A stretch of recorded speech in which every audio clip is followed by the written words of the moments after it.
Let's check the book of Second Timothy, chapter 1, verse 12. Second Timothy, chapter 1, verse 12. For for thee which for this for thee which cause I also suffer these things.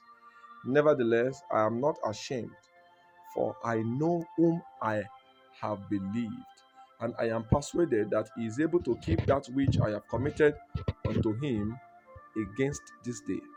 Now, briefly, I'll be speaking on I know whom I believe.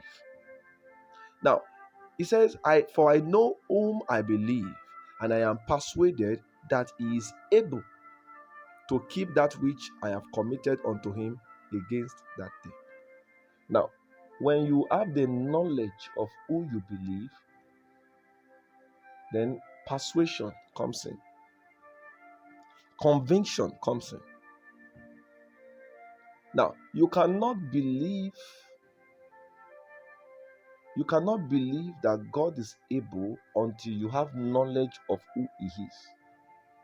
So the word know there means having a knowledge of. So many people find it hard to trust God because they have not come to the knowing dimension. They don't know God. They don't know God. All they know about God is what people say. If all you know about God is all that people say about him, it means you have not known God. There's a knowledge of God you must have that will come on the platform of your personal study, your personal revelation. It is that knowledge that will build your trust in God. So if all you know about God is what people say about him, you have not started.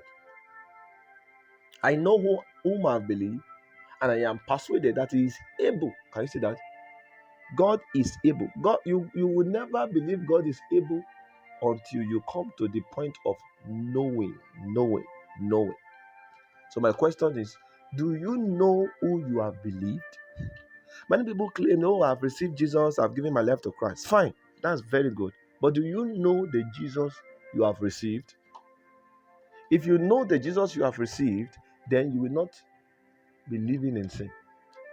If you know the Jesus you have received, then you will know that after receiving that Jesus, you have become a new creature.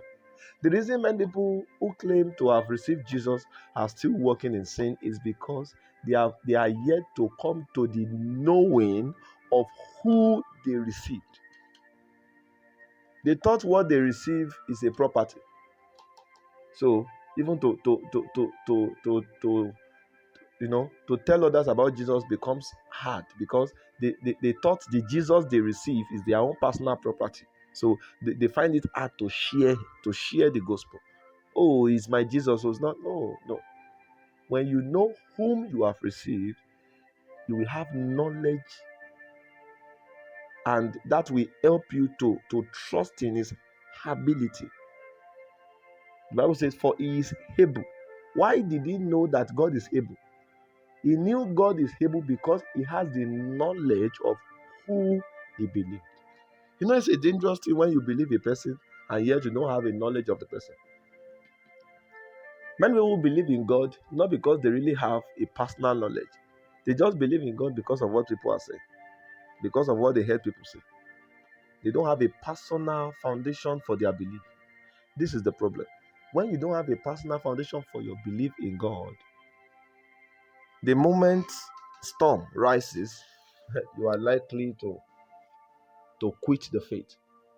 If you know who you have believed, then it will persuade you and create in you a conviction that he is able.